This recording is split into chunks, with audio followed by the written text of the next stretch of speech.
안녕하세요. 서초동 본부사 행정사 김철중입니다. 오늘은 무고죄 고소장 작성 방법에 대해서 알아보기로 하겠습니다.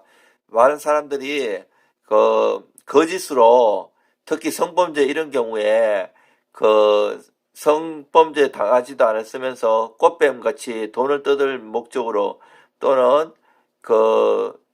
사귀다가 헤어지는 경우 또는 바람 피우다가 남편한테 들통난 경우 무고를 하는 경우가 있는데 이때 무고죄 고소장을 작성하고 혼내줘야 합니다. 오늘은 무고죄 고소장에 대해서 알아보기로 하겠습니다. 무고죄는 헌법 제156조에서 타인으로 하여금 형사처벌 또는 징계처벌을 받게 할 목적으로 공무소 또는 공무원에 대하여 허위의 사실을 신고한 자는 10년 이하의 징역 또는 1,500만 원 이하의 벌금에 처한다고 규정되어 있습니다. 공소시효는 10년이며 무고죄는 단순히 개인적 법익을 보호하는 것이 아니라 공공의 법익도 보호한다는 전제하에서 피무고자의 승낙을 받은 경우에도 무고죄가 성립합니다. 그래서 무고죄는 개인적 법익을 침해하는 범죄만으로 볼 수 없습니다. 무고죄의 보호법익은 국가의 심판기능 및 처분권의 적정한 발동 및 피무고자의 법률적 안정성이며 그 보호받을 정도는 그래서 추상적 위헌범이라 볼 수 있습니다. 무고죄가 성립하기 위해서는 신고나 고발 또는 고소한 내용이 사실과 다른 허위사실이어야 하며 처벌이나 징계를 목적으로 했다는 목적성이 인정되어야 무고죄가 성립합니다. 만약 상대방에게 피해를 입힐 목적과 의도가 전혀 없이 그저 신고나 고발이나 고소인이 착각이나 판단착오로 신고한 경우 무고죄 성립 요건 중 의도성이 배제되어 무고죄로 처벌받지 않습니다. 다만 수사 과정에서 거짓 진술이 반복되면서 신고자의 의사와는 상관없이 목적성이 있는 것으로 판단이 되면 이러한 경우 무고죄로 처벌받을 수 있습니다.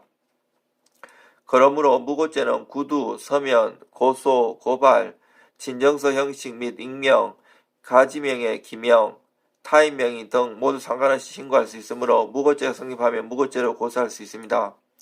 대법원은 신고한 사건의 재판이나 징계 처분이 확정되기 전에 자백하거나 자수를 한 때에는 그 형을 감경하거나 면제하게 되며 고소의 내용이 터무니없는 허위사실이 아니고 사실에 기초하여 그 정황을 다소 가정한 데 지나지 않은 경우에는 무고죄가 성립하지 않는다고 판단하고 있습니다.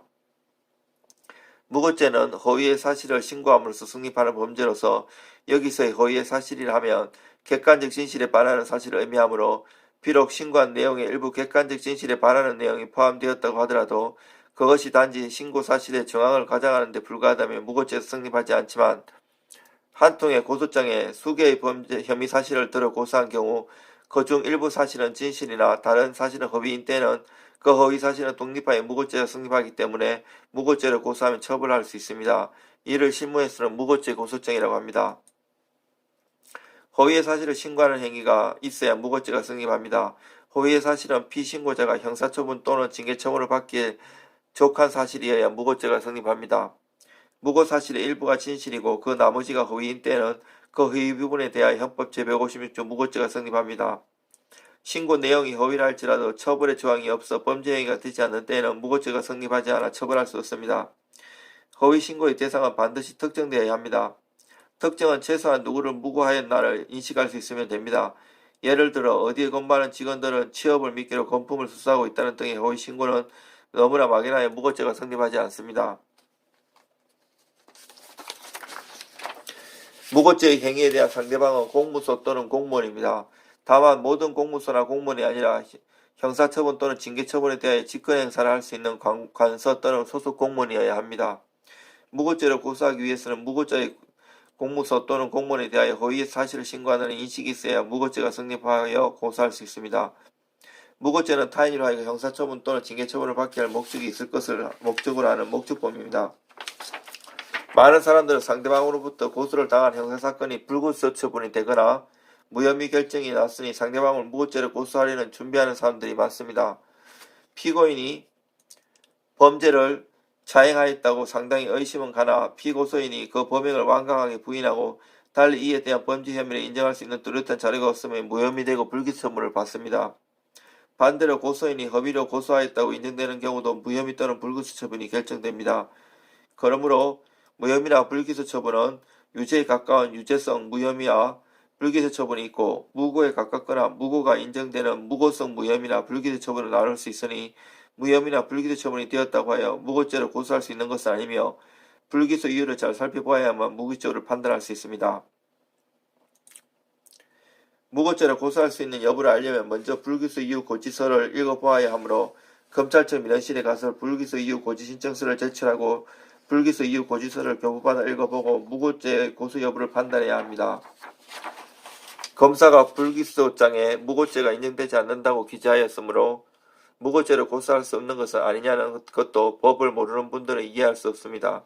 그런데 검사의 이러한 기재는 상급자의 결재를 받기 위하여 필요에 따라 속마음과 달리 기재하는 경우가 상당히 많고 실제로도 검사는 불기소장에 무고가 인정되지 않는다고 기재하여 사건을 종결 처분하였음에도 후 그 사건을 직권을 제하여 무고죄로 처분하는 사례가 많습니다.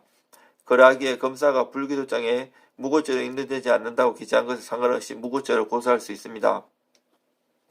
고소장에는 무고죄의 경우에는 고소당한 사건에 대해 상대방을 거꾸로 다시 무고죄로 고소하는 사건인 경우에는 고소 취지란을 기재할 때 고소장을 읽는 사람이 잘 구별할 수 있도록 기재해야 하는데 특히 무고죄는 고소한 사건에 상대방을 거꾸로 써야 하는 것이므로 괄호를 인용하여 설명하는 말을 기재하는 방법으로 기재하는 것이 바람직합니다.